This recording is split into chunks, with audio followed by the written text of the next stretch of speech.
سهمیه بیشتر بر ندار. خب کارمو تموم کردم، میخوام بازم بردارم. انگار ما نمیتونیم بیشتر بدوزیم، از پول بیشتر برامون میاد. خب تو هم بدوز. بلش کن. بلش کن. خاطر هم دیگه رو گرفتم. زینت به تو ربطی نداره. بدش اینجا. نسرین بلش کن. این چه ربطی داره؟ میخوام ببینم اینجا چه کار است. بده به من. اندازه سهمیت باید بدوزی. نمیخوام. بلش کن میگم. بذار آدمش کنم اینقدر به دست پای من نپیچه. چه خبره؟ واسم سر سهمیه بیشتر به هم پریدن. نسرین بیا. اگه خانم امینی میرسید که هرچی از دهنش در میامد بارتون میکرد. وقتی تون بزن روی کار میکنه خانم امینی تلافیش سر ما در میاره. شلوغش نکنی، خودم اضافه سهمیه رو تقسیم میکنم. خدا خیرت بده زهر.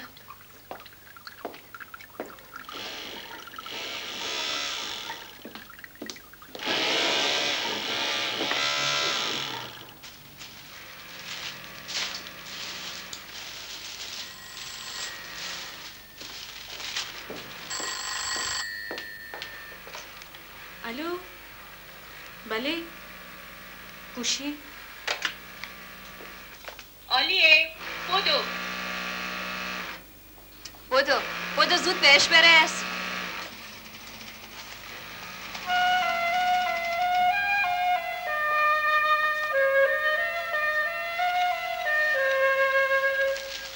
زودتر اینا رو ببر و برگرد. باش.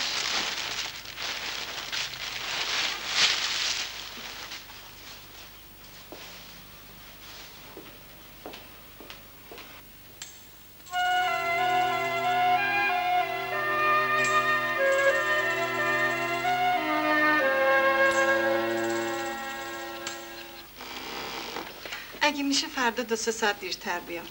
میخوای بریم ملاقات؟ برای امروز که پول میگیرن برای شکم ببرم. باش، به خانم امینی میگم.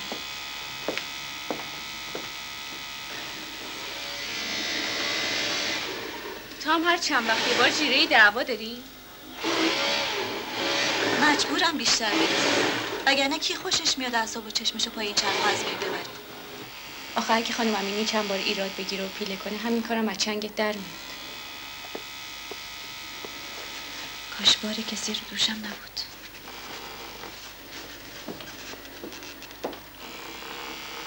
چقدر پای تلفن وراجی میکنی دختر؟ خب حالا چه خبر؟ قراره فردا شب با مادرش اینا بیان خونمون. پس عروس خانوم بگو بله، بگو بله، بگو بله.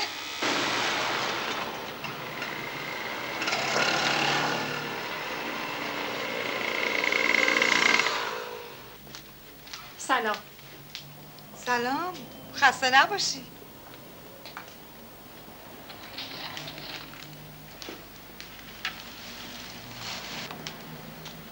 چه خبر؟ سنوبر و نسرین به هم پریدن. زورشون به هم میرسه. طیبم که مدام فکر دیپلم گرفتنه. امتحانا شروع شده. خانم امینی، چند وقت میخوام ازتون یه خواهشی بکنم. ببین، فعلا برای دختری جا نداری. پسرت وقتی از سربازی بیاد خب زیر دست و بالتو میگیره. آخه تازه چند ماهه که رفته، دستم خیلی تنگ شده.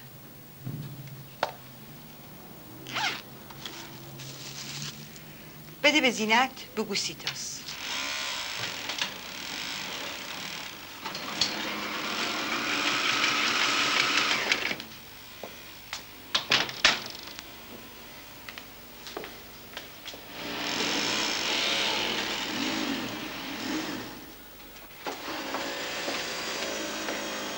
بچه صدای پای خانم امینی.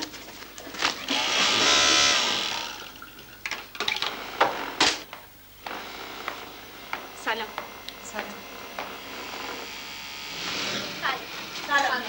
سلام، خسته نباشی.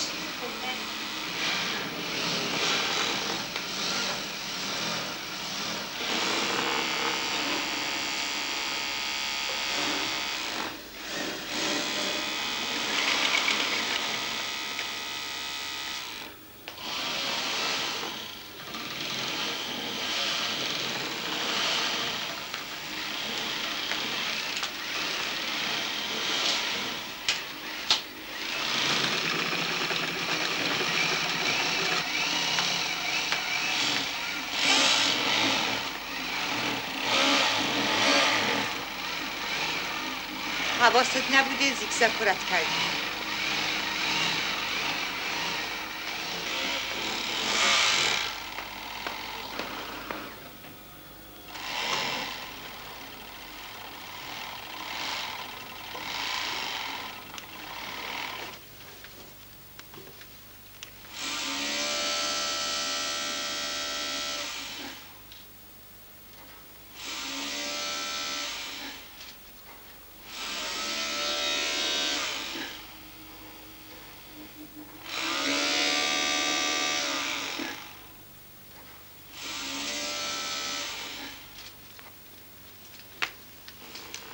قصه بدهیتو کم کنم؟ بله خانم.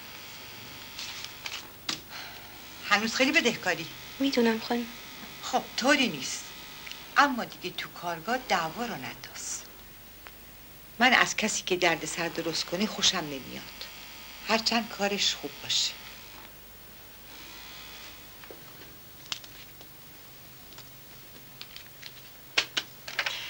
بچه چطوره؟ دیدم تو کارگاه دست و پاگیر نیاوردمش. از دیروز گذاشتم پیش مادر شوهرم مونده. اینجام خود بچه عذاب میکشید.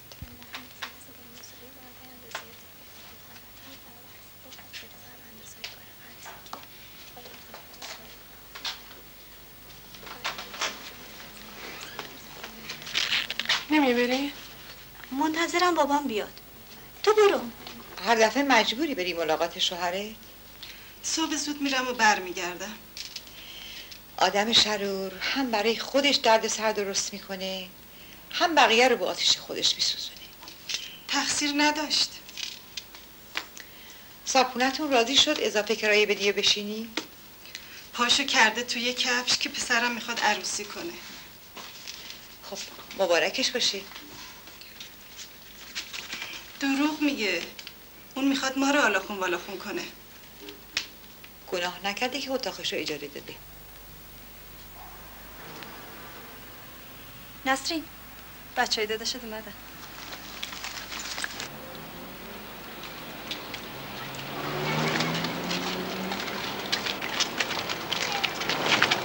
سلام. سلام. بریم. سلام. چطوری؟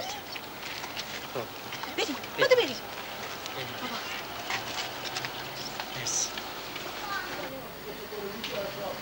چرا نخریدی؟ گرو میگه بابا جان. من آخر عمری با همین عینک سر میکنم. بیا بریم.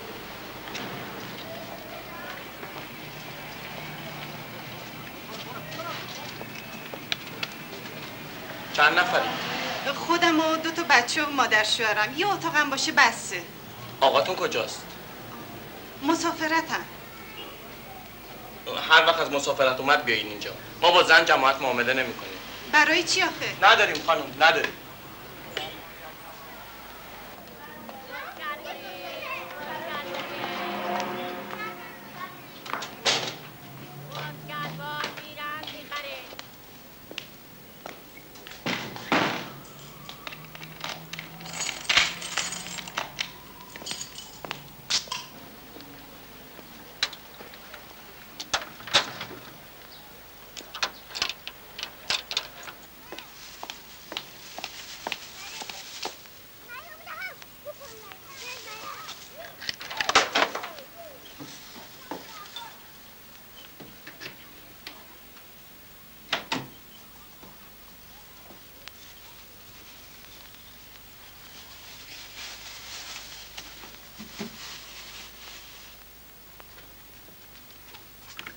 سلام. سلام. کی جلو افتاد؟ سیاه.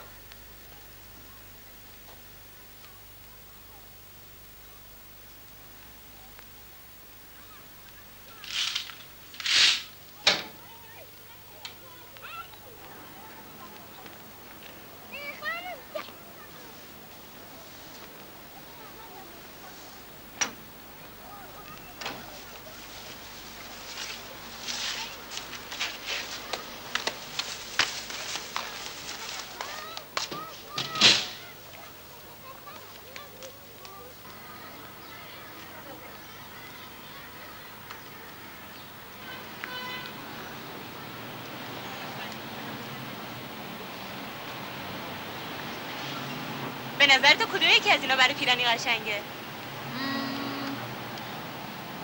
این یکی خیلی قشنگه. بهت میاد. حالا که قرار عروسیت سر بگیره میخوام اینو خودم برات بتوزم. آخه تو با این وضع چرا این کارو کردی؟ دست منو رد نکن دیگه. پارچه عروسیت هم من میخرم و برات بتوزم.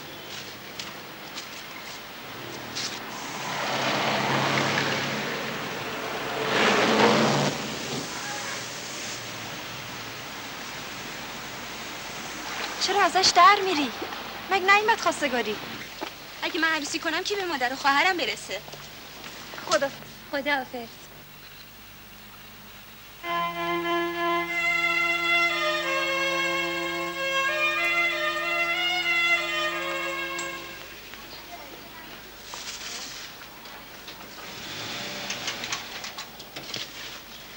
سلام. سلام مادر، خسته نباشی.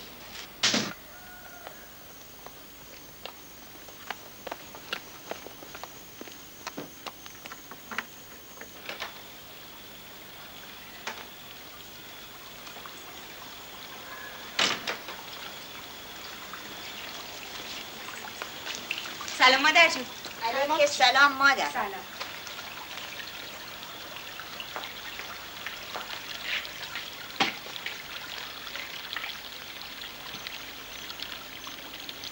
چرا اینقدر خودتو اذیت میکنی؟ دلم خوشه که سر پام.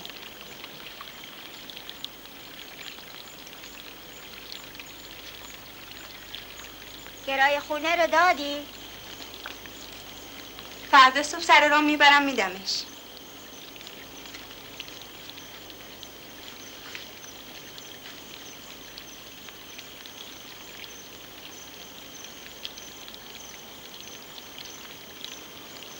مادر جون دواتون تموم شده. این دواها دیگه اثر نداره.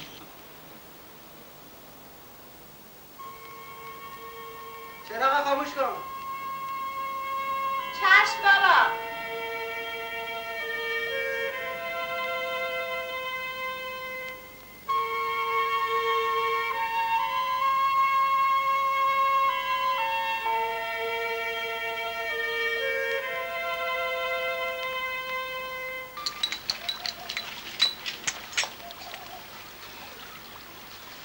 زیاده مادر جون. یه وقت کسی غذا نیاورده با هم بخورید. دست درد نکنه.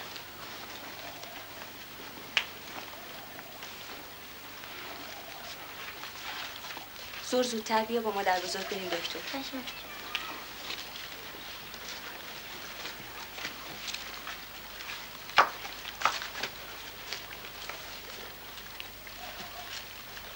کرایه خونه یادت نره. نه الان سر رام میدم.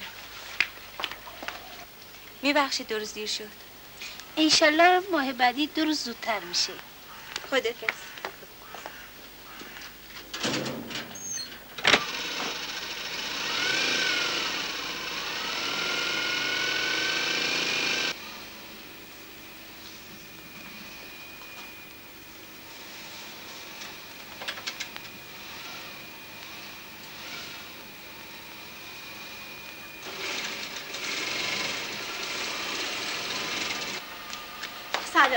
سلام.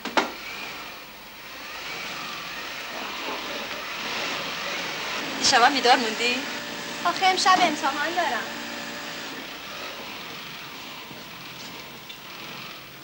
این کارا چیه؟ اگه خانم همین سر برسه میز خالی نبینه. بچه تو خیلی کلکی. لابد سر امتحانم تقلب میکنی. همین خدا کی میگه؟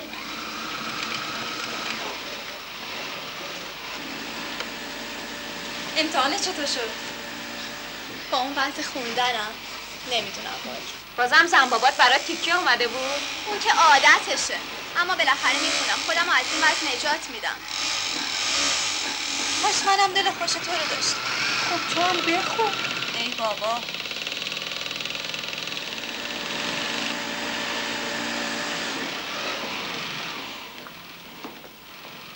سلام.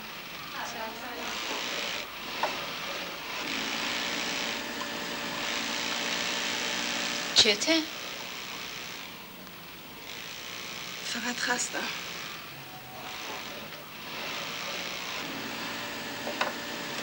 چقدر از حبسش مونده؟ 2 سال دیگه. حالا بگو مرد، صاحب کارتو زدی روزگارت بهتر شو. وقتی مزد آدمو نمیدن باید چه کار کنیم؟ تو که همش 2 سال شوهر نداری. ببین من چی کشیدم که دختر و پسرمو با دست خالی بی پدر بزرگ کردم.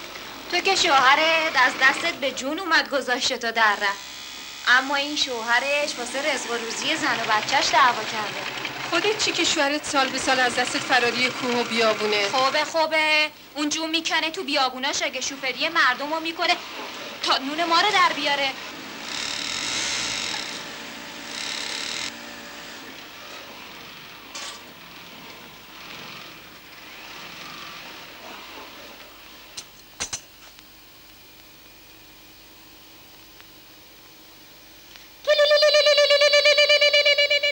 انشالله نوبت تو هم میرسه نسرین.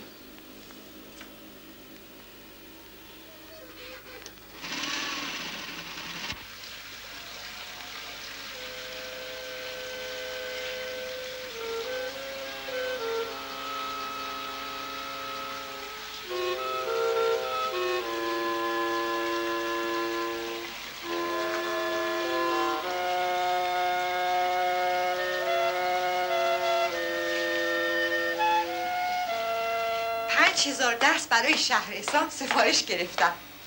خیلی خوبه. بچه هم بیکار نمیمونن. منتها هر وقت پارچه رسید باید پولش رو نقد بدیم. کی میرسه؟ هر وقت تمام پولش جور شد. الان یه مقدار پول هست. بذار تو گاف صندوق تا بقیه‌اش هم فراهم کنم.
بله.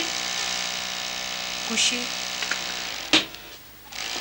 سنوبر تلفن. مون بدو. شاید واسه تو هم یکی پیدا شده. شوخی نکن گلی.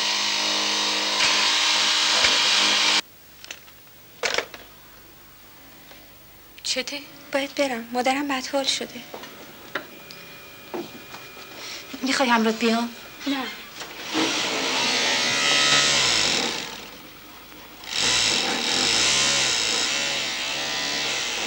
به دوستت بگو من مرده خور نیستم.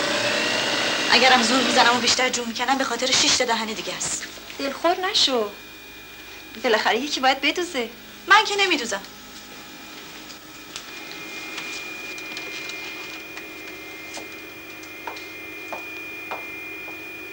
من میدوزم.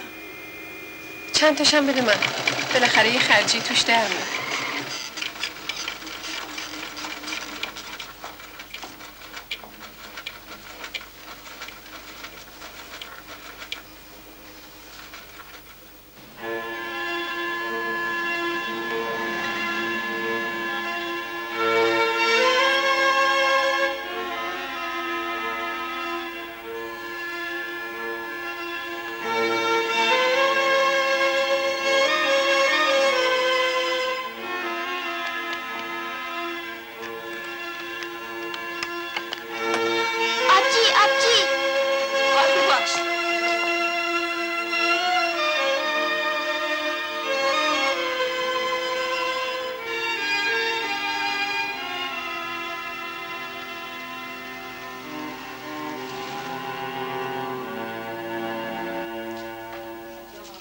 نفر بعدی رو بفرستون. آقا شما بفرمایید تو. خانم مریض ما خیلی بدحاله. همه مریضا بدحالن. دروغ نمیگم. خودتون ببینی. هیچکی دروغ نمیگه. پس بگی من چیکار کنم؟ شما بگید من چیکار کنم با این همه مریض؟ نوبت یه نفر دیگر بدم به شما؟ حق کشی کنم؟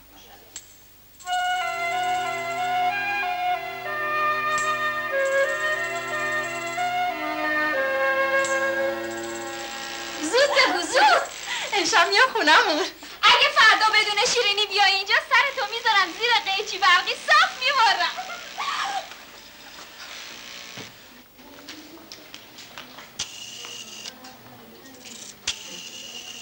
جمیله پاشو کمک کن. چی شد؟ نیستم.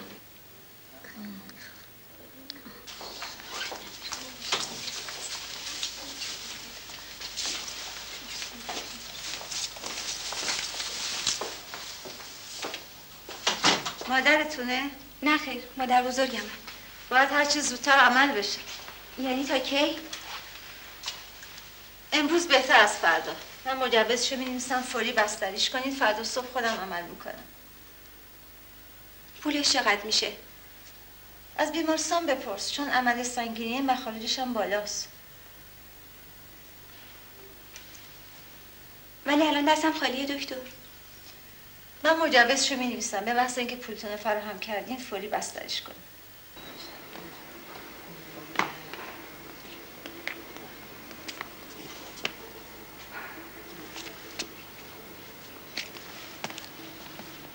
نمیتونیم بستریش کنیم خانم. باید از پذیرش برگه بیاریم. امشب بستریش میکنم. فردا حتما برگه رو میارم. دست ما نیست خانم. باید از پذیرش برگه بیاریم.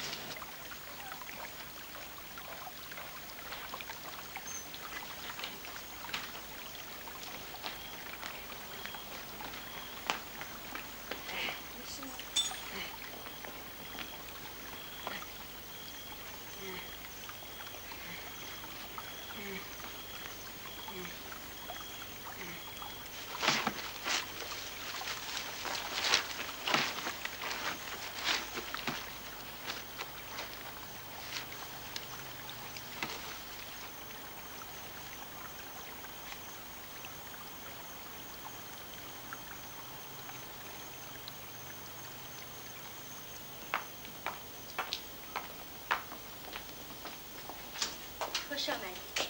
خانم بایده. خوش آمدید. بایده. خواهش میکنم. هرچی من رشته بودم که تو پنبه کردی. برو از آبجیات یاد بگیر. ببین چه شوهرای متشخصی کردن. زندگی من به آبجیام چه ربطی داره؟ تا یه خونه نخره و به اسمت نکنه، یه مهر حسابی پشت قبالت نندازه، نمیذارم دختر از خونم ببره. به دایی میگم بیاد سراغت. داییت هم یه خلمشنگی مثل تو. اگه عقل داشت وقتی دید زنش بچه دار نمیشه میرفت زن میگرفت، نمیرفت از پرورشگاه بچه بیاره. چرا به اون بند میکنی؟ حرف نزن. اگه بابات زنده بود که زیر کتک میکشتت.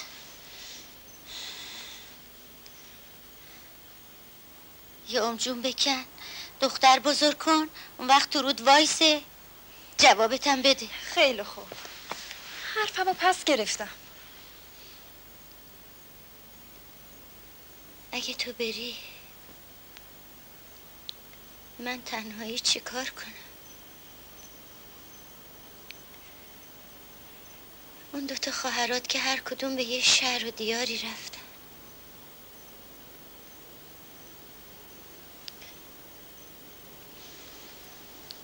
تو هم میخوای بری؟ اصلا شوهر نمی کنم. خوبه؟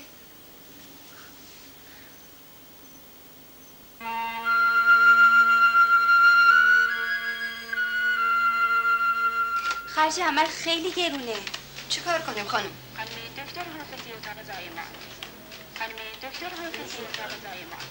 هیچ جای تخفیف نداره؟ دست من که نیست.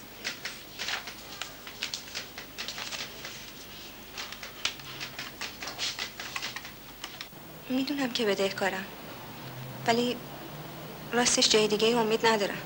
اومدم بازم از خودتون قرض کنم. اگه میتونستم دریغ نمیکردم، ولی خودت میدونی که هنوز نتونستم پول پارچه‌های سفارش شهرستان رو جور کنم.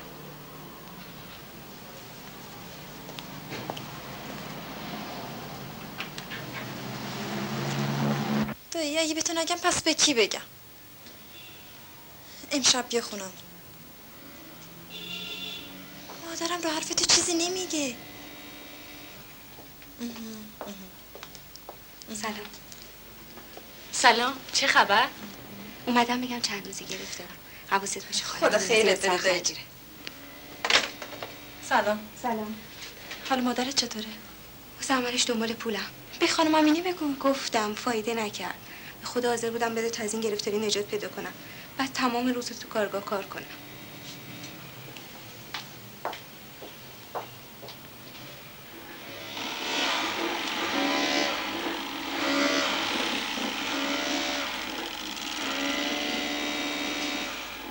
تازه ریختم.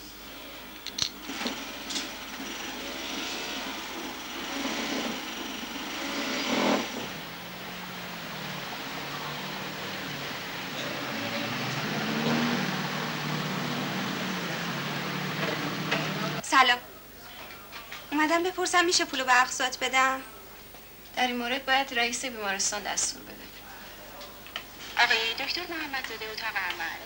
شما اجازه بفرمایید اول عملش کنم، بعدم پولشو جور میکنم میارم. اگه نیاوردی چی؟ اون وقت نذاریم مریضو ببرم خونه.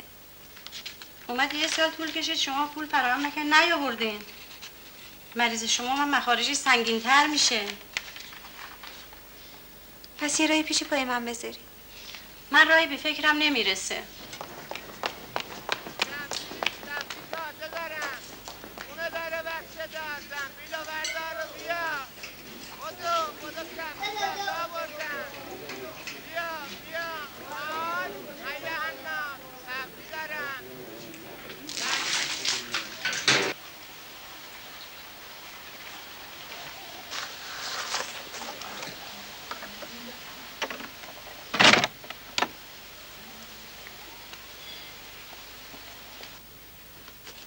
خانومی کنه نیست که عتیقه به حساب بیان، نه نوعی که کسی بدونه استفاده کنه، همچون مالی نیست.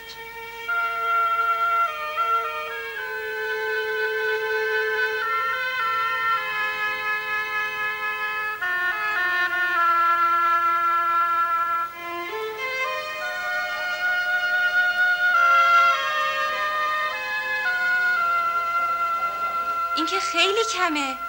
اگه راضی نیستی نفروش.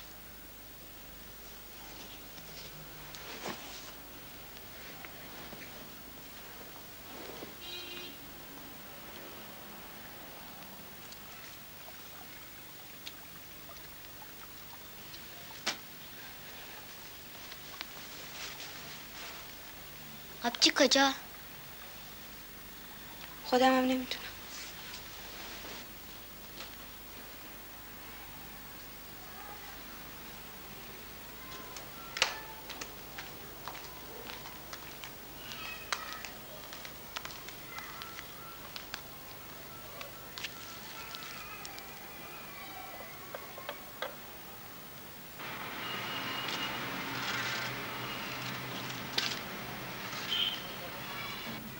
سلام خانم، حال شما؟ خیلی ممنون. اتاق خالی ندارین؟ نه نداریم. این طرفا پیدا نمیشه؟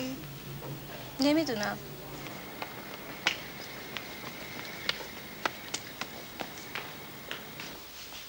سلام. سلام. خانم دکتر هستن؟ خیلی وقت رفته. اونجور آدمی هستن که اگه وضعمو بهشون بگم واسه جراحی مادر بزرگم پول خودشونو تخفیف بدن یا حداقل بعداً پولو بگیرن. تا حالا کسی نشیده از این حاتم بخشیا بخونه. هر جا که رو میندازم پیدا نمیشه. کیه؟ سلام مادر. ببخشید مزاحم شدم. صنوبر جون، یه خورده این دختر رو نصیحت کن. تو جای خواهرشی. بهش بگو خودشو بدبخت نکن. چشم مادر. چه خبر شده؟ دایم اومده باش حرف بزنه. شاید از خر شیطون بیاد پایین. پس خیالت جمع که درست میشه. این گردنبندو بگیر. پول این که کفاف نمیده. تازه خودت هم موقع عروسیته. باید یه زیبرالاتی داشته باشی. من فقط اومدم ببینم فکری به نظرت میرسه یا نه.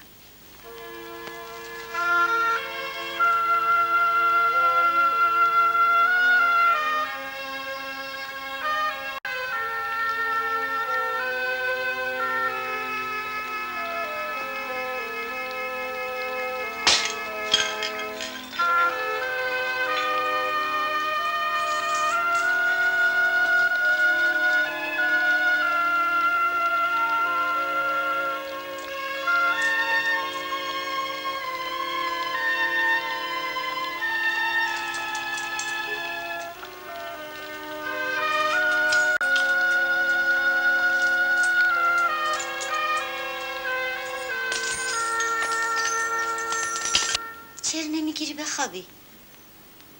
لج میکنی؟ نه. پس چته؟ به نظر تو اگه من جای صنوبر بودم چی کار میکردم؟ ای بابا، خب از عمویی، خاله‌ای، دایی کسی قرض بگیره. تو این شهر غریبه. کسی رو نداره. من چه میدونم؟ بره بدزده. از صاحبکارش قرض کنه بعد وایس جاش کار کنه. در دنیا رو که نبستن. باش بیا بگی بخواب.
چته؟ پریشونی؟ یه گرفتاری پیش اومده. گفتم شاید تو بتونی گرهشو باز کنی. خیر باشه. دیشب دایی مادرمو راضی کرد که چوب لای چرخ زندگی ما نذاره. این که خیلی خیلی خیره. آره. منتها یه پولی لازمه که امور عروسی و جهیزی درست بشه. کاش میتونستم کمکت کنم. فقط تو میتونی زینت. من که دستم خیلی تنگه.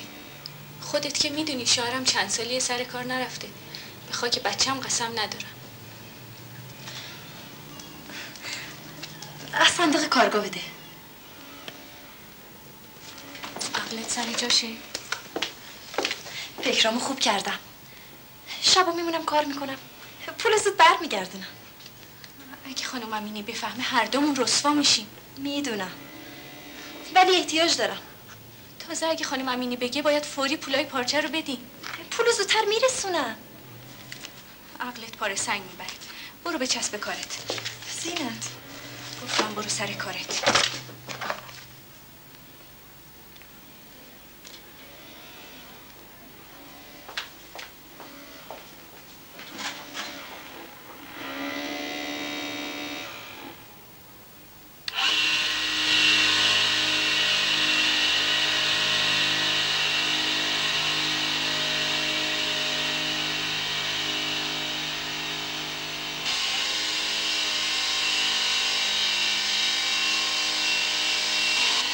هی دختر چرا موهاتت برده؟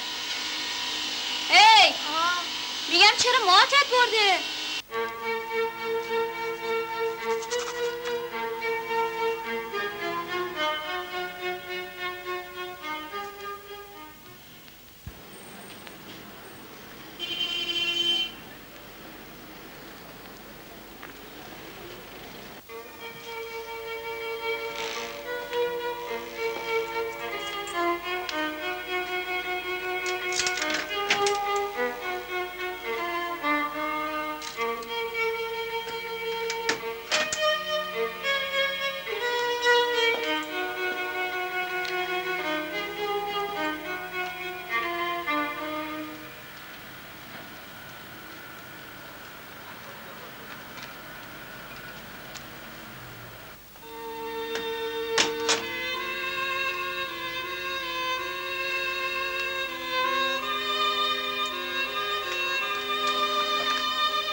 عالیه. تلفن.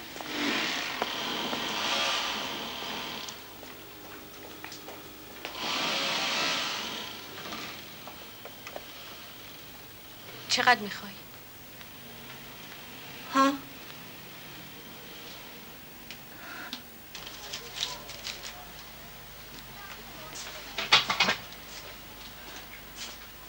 مبارک باشی. دست درد نکنه. فقط خواهش میکنم بی آبرومون نکن. من اینجا زندگیمون رو دوستیمون گرو گذاشتم. منم همینطور. الان میرم خونه و زود برمیگردم.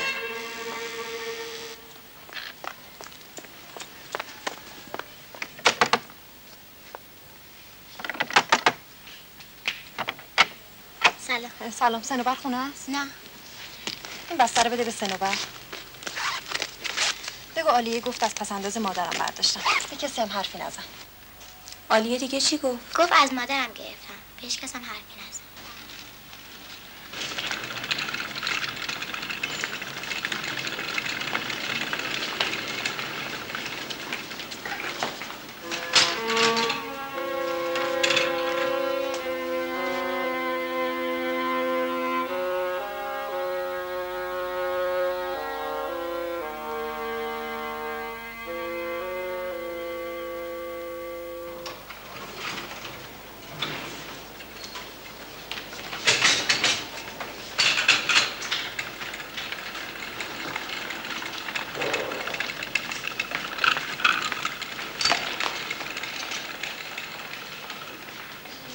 این رو بذار رو اون پولا تا زودتر بقیه‌شم دور کنم.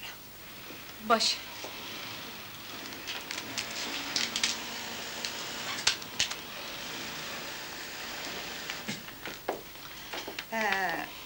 این ترم بذار دم دست.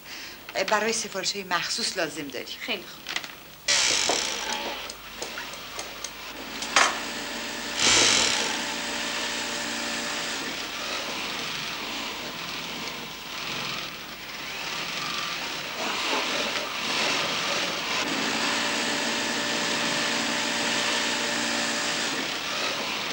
تو چرا نشستی به دوختن عالیه؟ سهمیه صنوبر رو میندازم که کارا عقب نمونه. خودت از کارات عقب نمونی.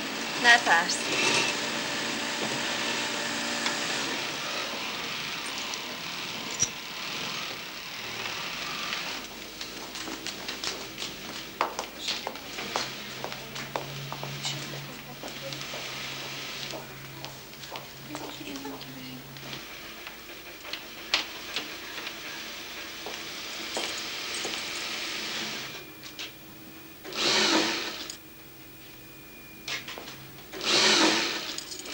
تو تعطیل کن با هم بریم بیرون، کسی به موندن شک نکنه، بعد برگرد.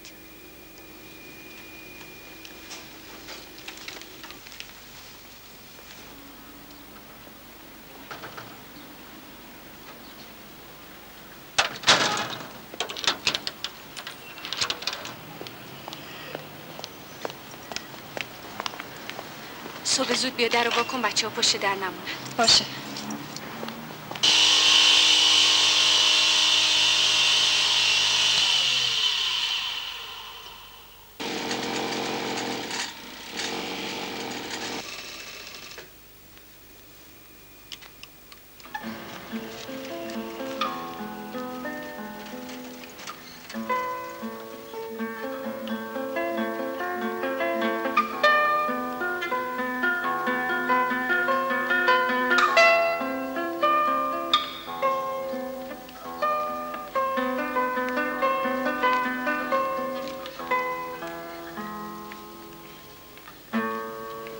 چرا سیاه پوشیدی؟ سال مرگ بچه‌مونه. چطور تو یادت نیست؟ خب 8 سال گذشته. انگار همین دیشب بود. تو کی میخوای قبول کنی که بچه خودش پرید جلوی ماشین؟ تو تقصیر نداشتی. چرا؟ داشت.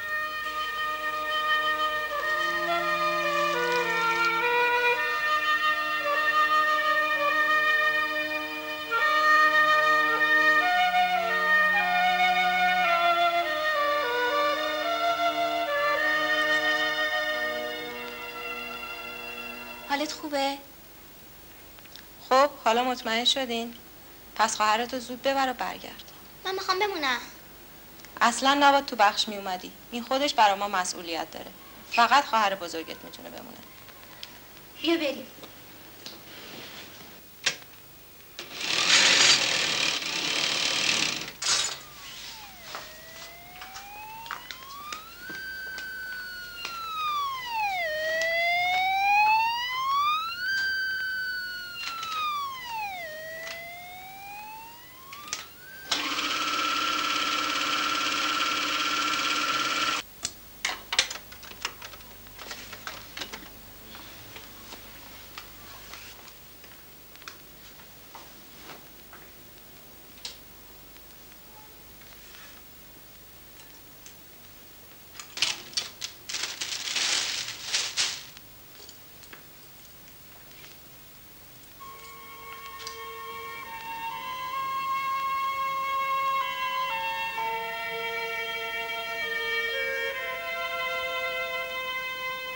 میرم جمیله رو راهی مدرسه میکنم و برمیگردم.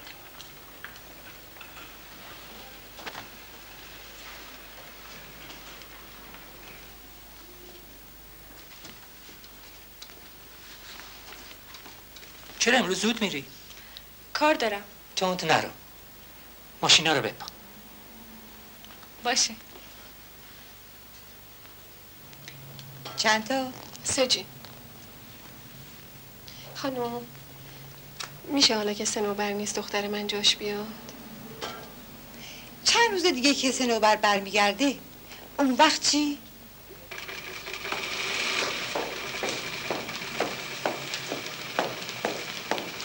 سلام. سلام. خدیجه لباسا رو بذار اونجا.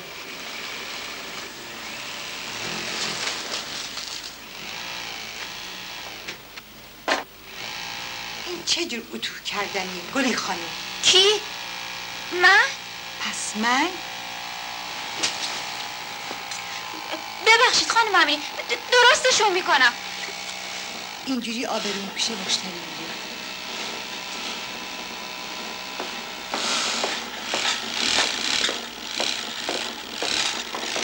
سلام. زیگزاگا جا افتاده. کدوما؟ بعد از این حواسشو جمع میکنه.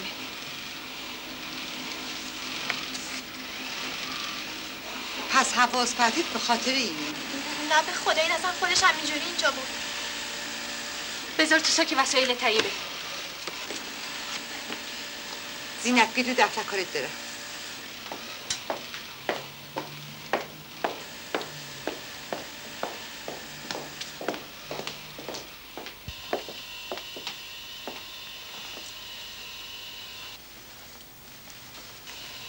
لباسا رو همینطوری فرستادی فروشگاه؟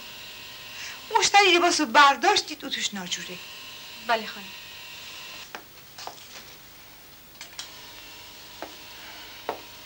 بیا سر رسید نخوا رسیده. پارچه هم همین چند روزه باید بریسن. الان که داریم بدوزیم. سپردم یکی دو جا پول جور کنم. پارچه ها رو زودتر بگیریم بذاریم توی انبار بهتره.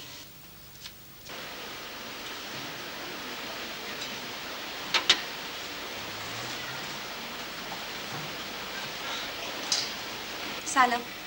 سلام. تو چرا نمیای سر کار دختر؟ توی بیمارستان پیش مادرم بودم. حالا اومدم یه سر بزنم و برم. تو دلواپس نباش. به گرفتاریات برس. دست درد نکنه. از مادری تشکر کن.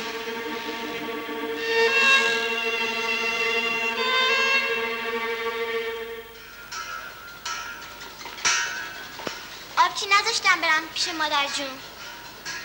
بیا بریم.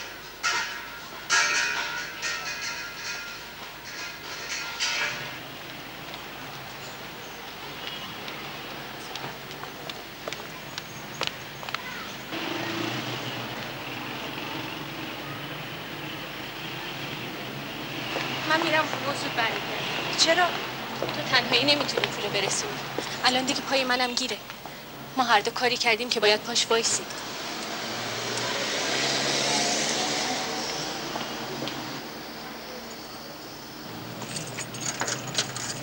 خوب پاچتو گرفتم.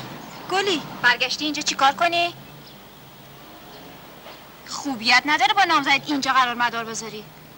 حرف مفت نزن. منم میخوام بیام تو. من چند شب تو کارگاه کار دارم. صبح زود میام. تو دست به چرخ خیاطی نزن. حواس آدمو پرت میکنه. آدمو منگ میکنه. باش.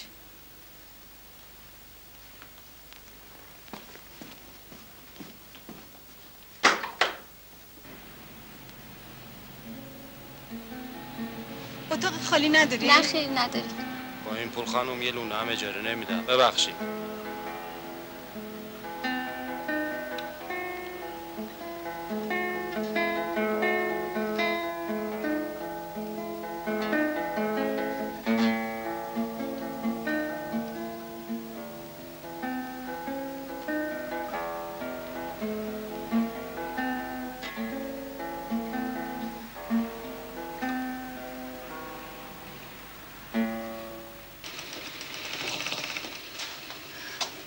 شب شد بریم. بدوز. الان بچه‌م پوست مادر شوهرمو میکنه. پیش مادر شوهرت راحت تره. لااقل قیافه اخما و اعصاب داغون تو رو نمیبینه. به سوزه پدر فضولی. به من بگو زن، به تو چه که لباسا رو یکی دیگه وعده تو کرده؟ یا یهویی گرفتاری یکی رفت شده و 2 نفر دیگه تو هچل افتادن. قرار شد پرحرفی نکنی. از امشب یه مدت میای کمک من پیش کسی هم چیزی میگی. چند شب؟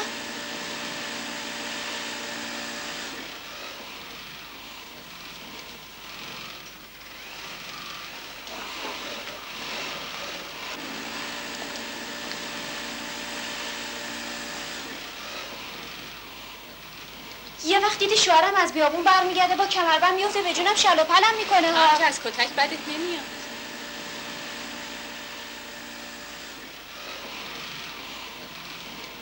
به خدا حاضرم وضع شوهرم خوب بشه. یه وانت بخره تو شهر کار کنه. اون وقت هر روز هر شب کتکم میزنه. اما بالا سرم باشه.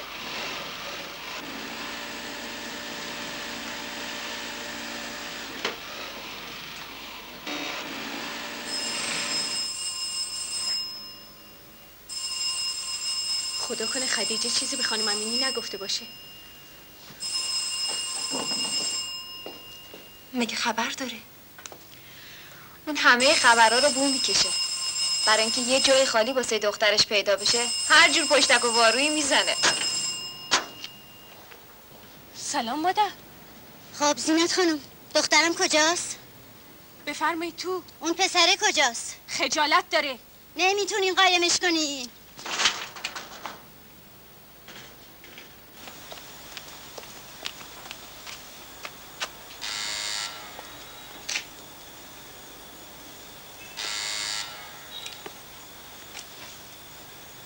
اینو بگیر.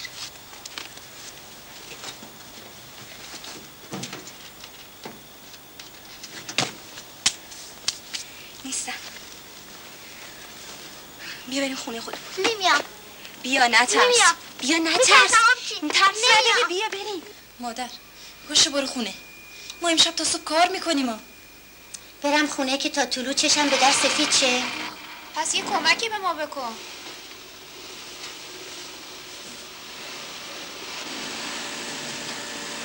دست و کمرم درد میکنه. چشمام خوب نمیبینه. گردنم هم درد میکنه. خب سر پا هم نمیتونم وایسم. یه جا بشین. وقتی یه جا میشینم زانوام درد میگیره.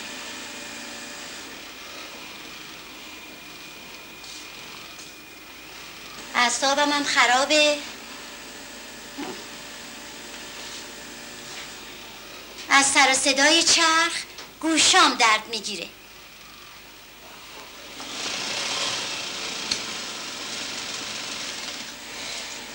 بیا این لباسا رو جای من تو بزن. همه مرضات خوب میشه.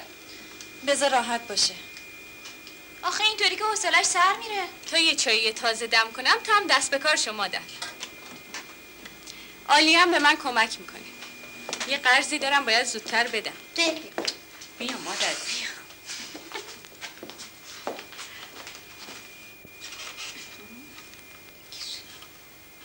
میشه لطف کنی امشب جمیله رو پیش خودت نگه داری؟ خب بیاین تو. من که باید برم بیمارستان پیش مادر بزرگم بمونم. همین که جمیله رو نگه میداری خیلی ممنون میشم. بیا تو جمیله. جمیله خاله فاطمه رو اذیت نکن، صبح میام دنبالت. چشم آبجی. خداحافظ. خداحافظ. مهمانم که داری؟ خواهر یکی از همکارامه. مادر بزرگشون بیمارستانه. من میگم جا پیدا کن برو. برای من مهمون میاره.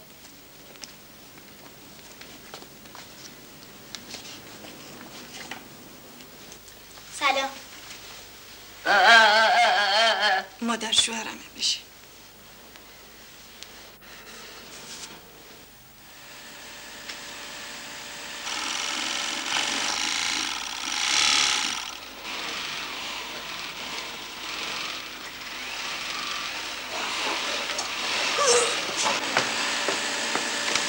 چته زینت؟ این زن آبستنه. درست نیستن نصف شب اینجا بمونه و کار کنه. بچه اذیت میشه. همش تقصیر منه. بیام. نه.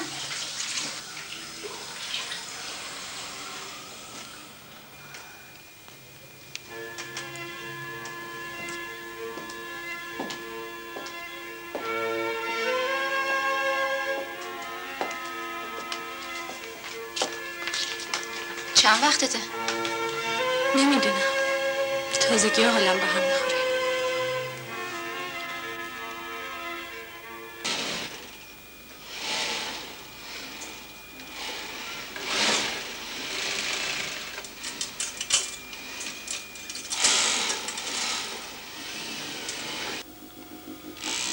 چی شده؟ خراب شده.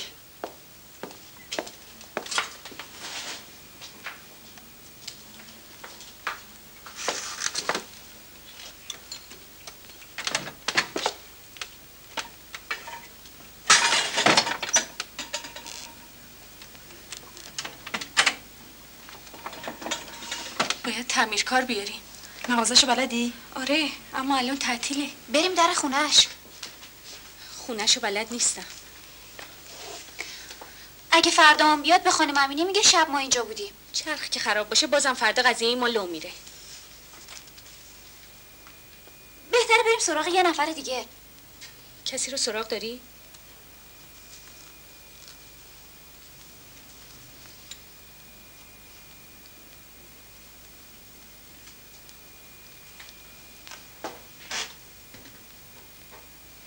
اگه شوهرت بیاد چی؟ اصغر؟ نه. اصغر فقط تو میتونی به ما کمک کنی. هیچ کاری ازم بر نمیاد. اگه فردا خانم امینی بفهمه آبرومون میره. من دیگه یه پیچو نمیتونم واکنم. اصغر زندگی چند تا آدم به این کار بسته است. اگه اون روز تا دیر وقت به اون چرخ خیاطی ور نمیرفتم که درستش کنم، چشم و دستام خسته نمیشدن، بچه خودمو زیر نمیگرفتم. شاید بازم بچه دار بشی. نه نمیخوام. الانم دست به جعبه وسایل نمیزنم. جعبه و وسایل ابزار رو من میارم. بگو کدوم پیچو باید باز کرد، من باز میکنم. اصغر بیا. جعبه وسایل سنگینه. این همکارم کمکمون میکنه. این میره به همه میگه من این چرخ خیاطی رو نمیتونم درست کنم. این لاله نمیتونه حرف بزنه مگه نه؟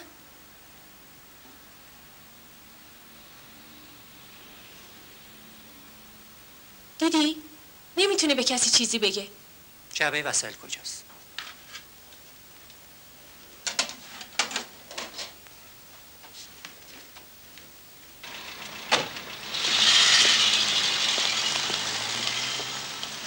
نمیام.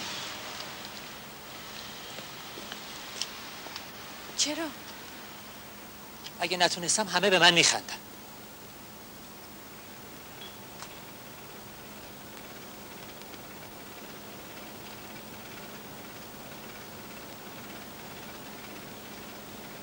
گلی رو میفرستم تو بچه ها رو نذاره اونجا بمونن.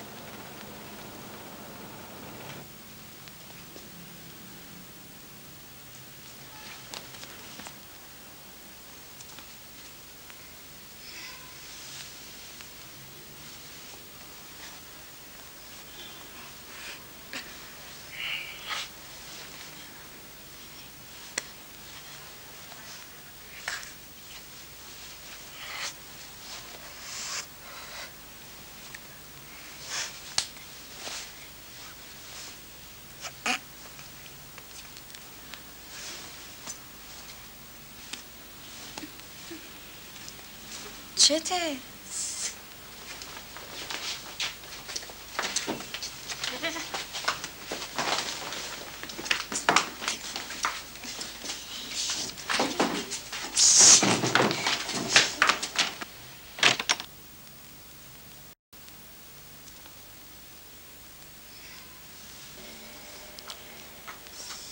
آخه چه خبره؟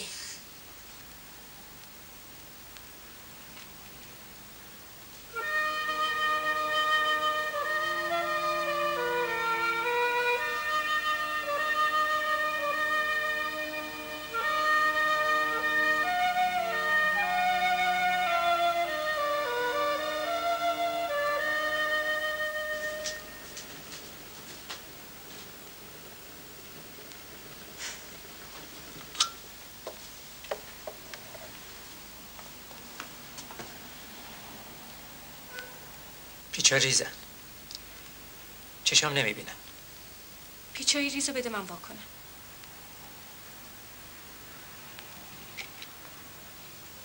بیا این پیچه بپیچ.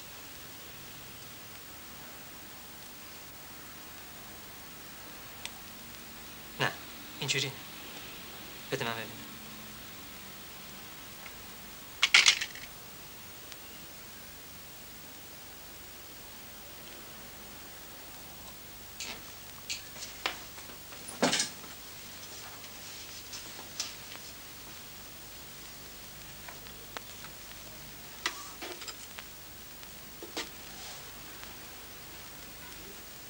مطمئنی این بهش میخوره؟ حالا دیگه تو واسه من اوستا شدی؟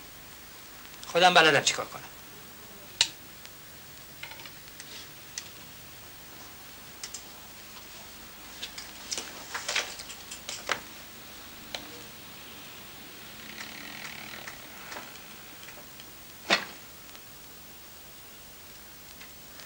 دوش آخر بزن به برق.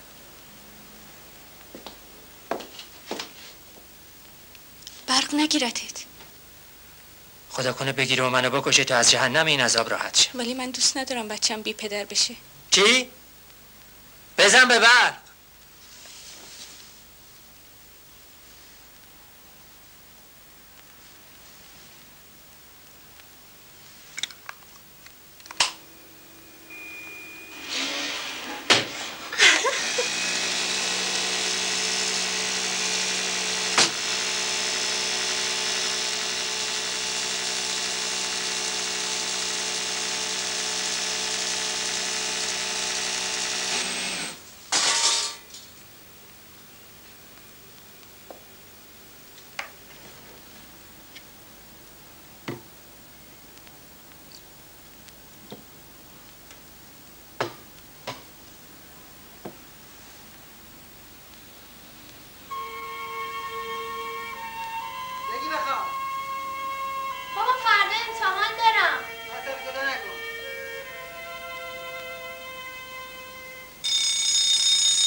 صبح به این زودی؟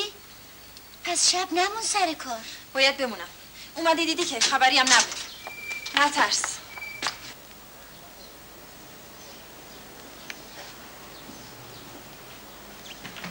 من از بچه دار شدن میترسم. اگه دوباره اتفاقی پیش بیاد چی؟ ما دیگه از امروز 3 نفریم اصغر. یا میچسبی به زندگی یا یه بلایی سر خودت میاری. منم به بچه‌مون میگم پدرت رفت زیر ماشین. من شب نمیام. تو کارگاه کار دارم.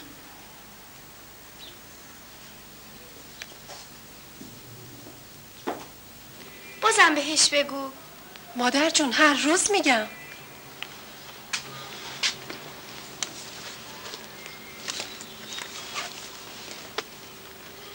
امروز یه بوایی بردم. شاید بشه یه کاری واسط پیدا کنم.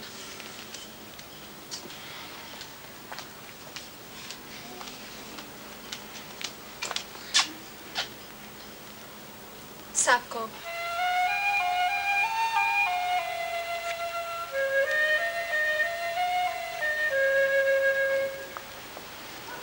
سلام خانم.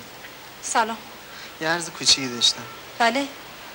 این صنوبر خانم، البته یه بار مادرمو فرستادم خونه‌شون ولی جوابی ندادن. اون گرفتار مادر بزرگ و خواهرشه. نمیتونه اونا رو بی سرپرست بذاره. من حرفی ندارم. الانم شب و روز گرفتار بیمارستان جراحی مادر بزرگشه. اکی تالا؟ همین 2-3 روزه. شما مگه میخوای با یه دختر ازدواج کنی؟ بهتره بیشتر پیگیر باشه.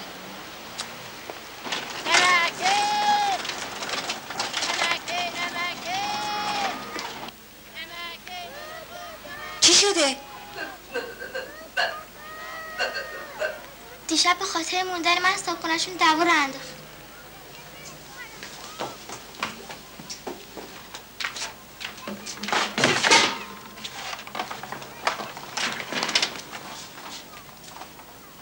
تقصیر من شد. نه این 1-2 روز بالاخره این کارو میکرد. حالا میخوای چی کار کنی؟ کنار خیابون میمونم. بیا خونه ما. صابخونه‌تون چی میگه؟ تو که جا نداری. بیا بریم فعلا اساستون رو بزنین خونه ما. بچه‌ها مادر شوهرت بیرون نمونن. بالاخره یه جوابی هم به صابخونه میدم. بیا بریم.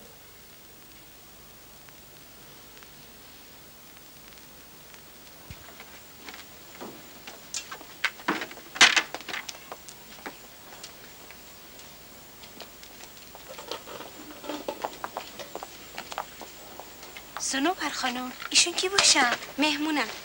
مهمون این همه وسیله؟ چند روزی توی اتاق سر میکنن تا جا پیدا کنن. از من اجازه گرفتی؟ رقیه خانم چند روزی تا جا پیدا کنن و مادر جون از بیمارستان بیاد مراقب جمیله هستن. همین. خب بیشتر از 3-4 روز طول نکشه ها.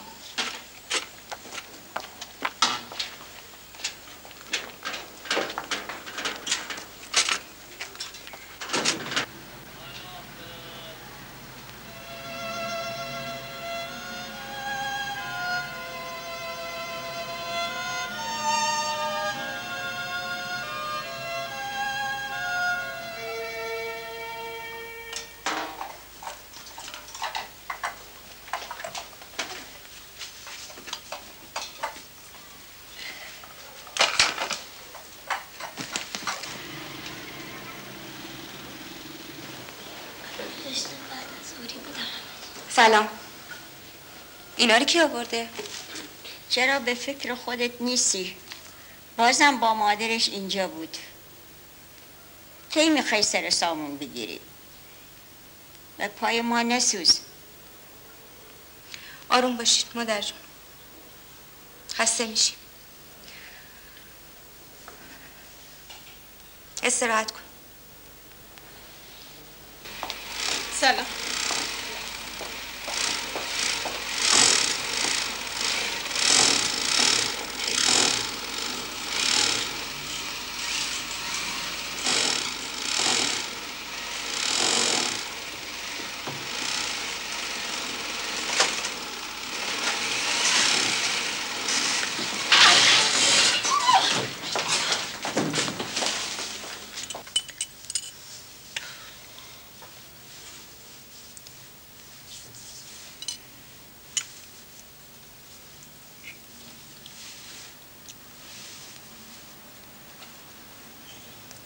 بعد یه مدت استراحت کنی. الان حالم جا میاد. میام پارچه ها رو برش میدم. تا دلواپس نباش، من اونا رو برش میدم. تو؟ بابا شوخی کرد، دعواش نکن. اجازه بده ببرم، اگه خراب کردم پول پارچه رو ازم کسر کن.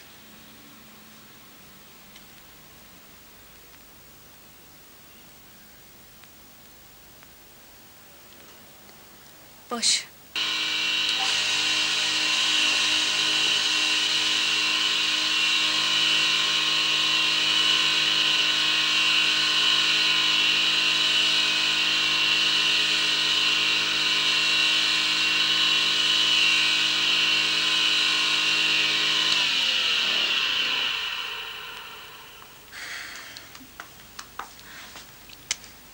پس بلد شدی.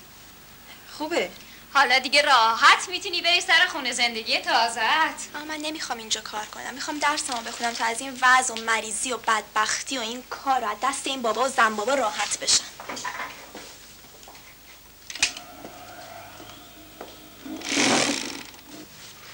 خدیجه خانم، اگه یه چیزی بگم به دل نمیگیری؟ نه بفرمایید. حتما لازم نیست اگه خانم امینی از احوال آدم پرسجو کنه از نق و نوق این و اونم با خبر بشه. از قرار شما بیشتر با اون دمخورین و با هم چیک و پیک دارین. ببخشید با خودم بودم. سلام. سلام. چه خبر؟ هیچی. پس چرا تولید اینقدر رفته بالا؟ در صورتی که سنوبرم نمیاد. خود منم فکریه. آخه تقی چرا بی خبر از من قرار گذاشتی؟ من این چند شب تو کارگاه کار دارم. صبر کردی. من که نمیرسم بیام. اما خودتون هر حرفی دارید بزنید. مادرم هم راضی شده دیگه. خدافظ. سلام خانم. سلام. تو کجا میخوای جشن عروسی تو بگیری؟ نمیدونم. به نظر من بهتره تو کارگاه جشن بگیری. اینجا؟ اگه شب جشن بگیری میتونی با یه کلگی همه مهمونا رو وادار به کار کنی که هر کدوم دست باز بدوزن. خود این کار خرج عروسی در میاره. با اجازهتون من میرم سر کار. بیا زینت خانم، این پولا رو بذار تو گاف صندوق. بعد زودتر بدیم کارخونه. انقدر زود؟ دیدم تولید خوب رفته بالا، فکر کردم زودتر پارچه‌مون تموم بشه. دارم بقیه پولا رو از چند جا تهیه میکنم. تا کی؟ حدود 1 هفته. ببینم سرسی نخا رو پرداخت کردی؟ نه یادم رفته خانم امینی. حواس پرتی تو منو ورشکست میکنه. اون از پارچه های دیروز، اینم از سرسی نخا. چته؟ میپردازم خانم امینی. پس زودتر پرداخت کن، معطلش هم نکن. نسرین خانم امینی نرفته. خب نرفته باشه. فکر کردی چه گلی به سرم میزنه؟ با اندازه کارم به این موضوع میگه. برای چی بترسم؟ توپت خیلی پره. معلومه. اگه اتفاقی مثل سنوبر برای هر کدومون بیفته یه قرون کمکمون میکنه.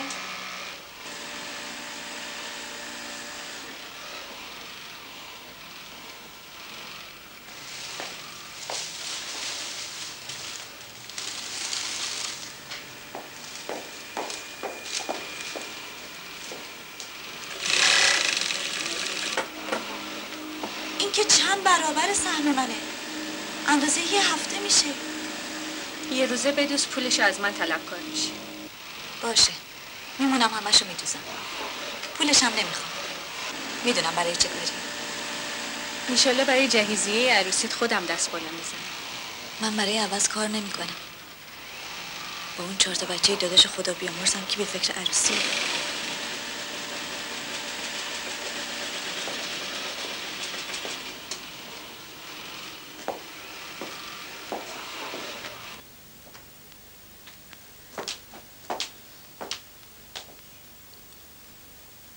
فاطمه اگه میتونی یه مدت شب تا صبح بیا کمک، پولش هم از من طلبکار میشی تا بعد.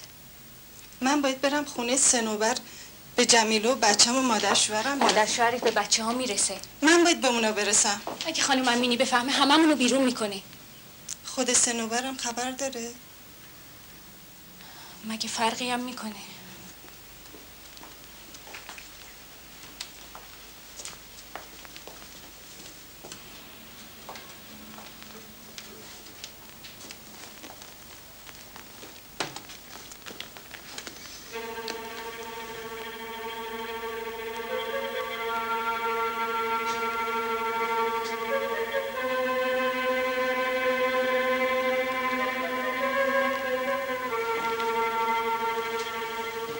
شب از مدرسه بیا کارگاه. فردا امتحان دارم. جای دیدن بابا و زن بابات میتونی درستم تو روشنایی بخونی. این به خاطر سنوبره؟ زود برگرد طیبه. کارو باید برسونی. چشم. من یه سر میرم خونه زود برمیگردم.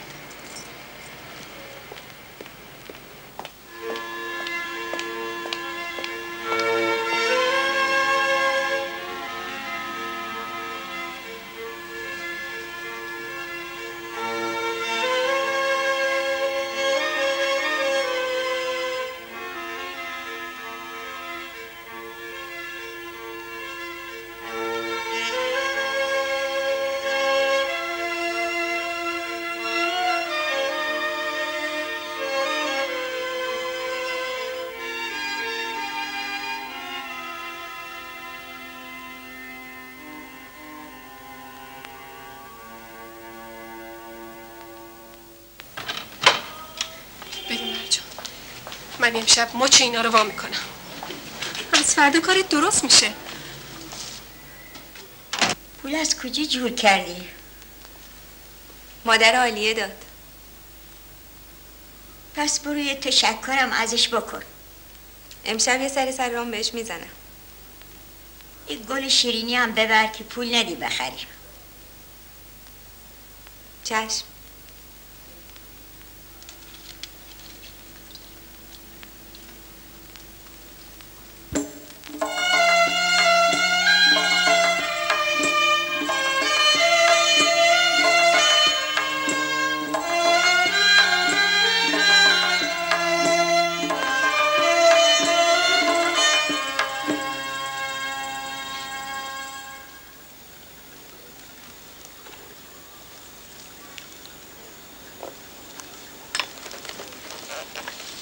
فاطمه از سر کار نیومده؟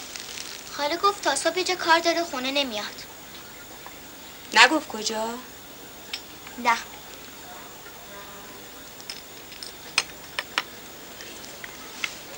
من میرم یه سر خونه عالیه و میام.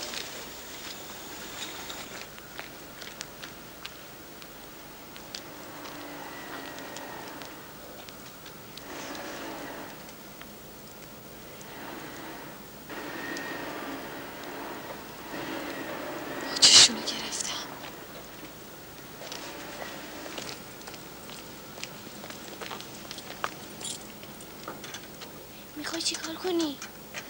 ببینم میشه یواشکی در وا کنم بریم تو.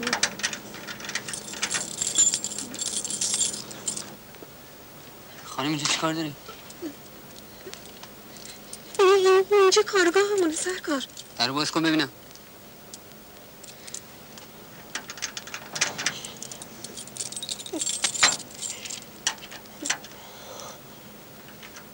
کلید بهش نمیخوره. مطمئنه کلید مال همینجاست؟ آره سرکار مال همینجاست. بریم کلانتری. نه به خدا سرکار مادرم اینجا کار میکنه. هم کنم اون تو سرکار. زنگ بزنین شهادت میدم.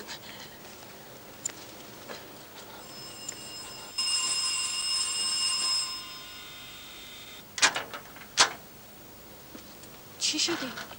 این خانم داشت با این در بر میرفت. به خدا زینت اومدم یه سر بزنم. واسه چی؟ زینت به خدا داشتم از اینجا گذر میکردم. به سرکار بگو. سرکار این خانم با ما هستن.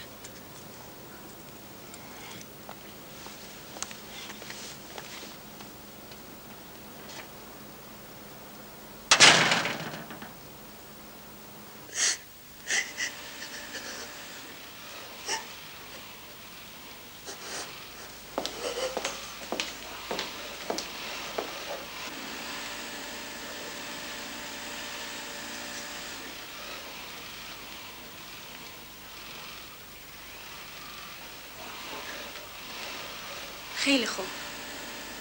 این راهش نبود. میخوای چند شب بیا کمک ما، دخترت کار یاد بگیره تا من بعدن یه فکری براش بکنم. من حاضرم.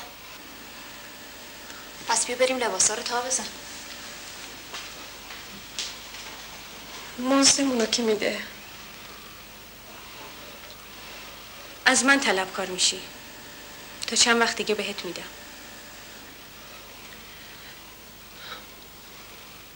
باشه.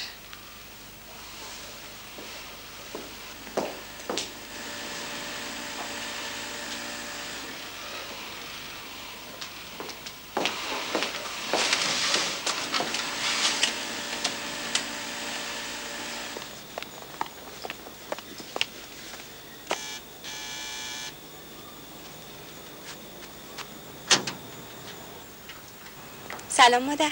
سلام. پس آلیه کو؟ آلیه؟ مگه هنوز نیومده خونه؟ امشب بله برون و شیرینی خورونه. باید زودتر می اومد. من اومدم بابت پولی که شما قرض دادید تشکر کنم. کدوم پول؟ پولی که از پسندازتون دادی؟ من پسندازم کجا بود دختر؟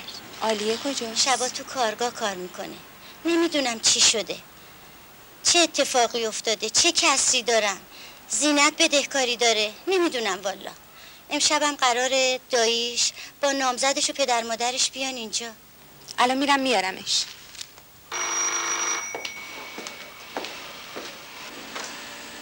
الو؟ الو؟ الو؟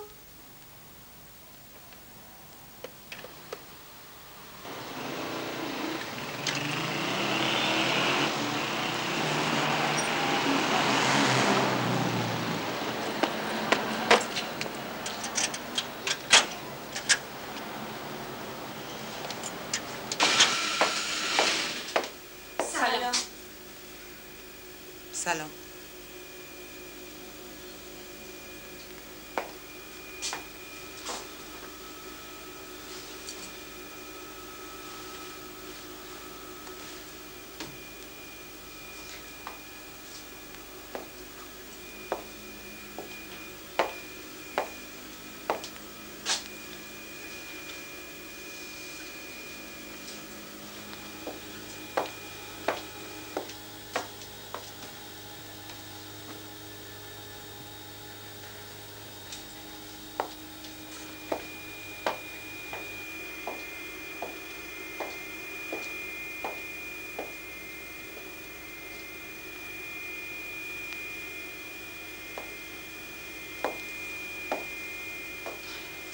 خدیجه تو هم؟ به خدا خانم، من اومده بودم مچه اینا رو بگیرم. آسیبون منو گرفت.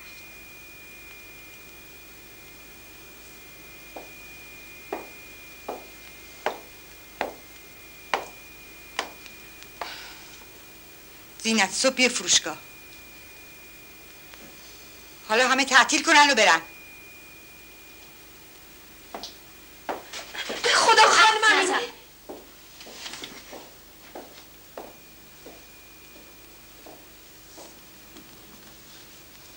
زینت فردا اخراجت میکنه.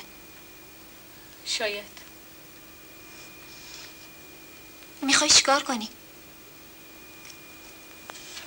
میخواین تعطیل کنی؟ همه چیز تقصیر منه. میرم پیشش میگم که من پول احتیاج داشتم. تا هم به خاطر آبروی من خودتو سپر بلا کردی. نه، ما میدونیم برای کی کار میکنیم زینت. حالا هم کارو تعطیل نمیکنیم. شاید فردا اخراجتون کنه. نترس، کارگر ارزونتر از ما پیدا نمیکنه. بهتره کارمونو بکنیم تا فردا خیلی اتفاقا میفته. باشه. میشه منم بمونم؟ تو چی خدیجه؟ نمیدونم.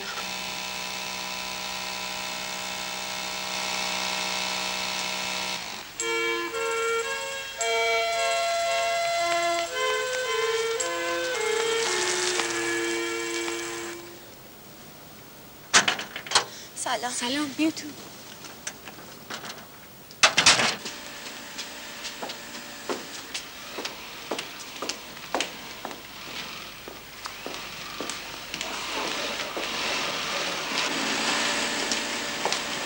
سلام. سلام. امتحانات چطور شد؟ خوب شد.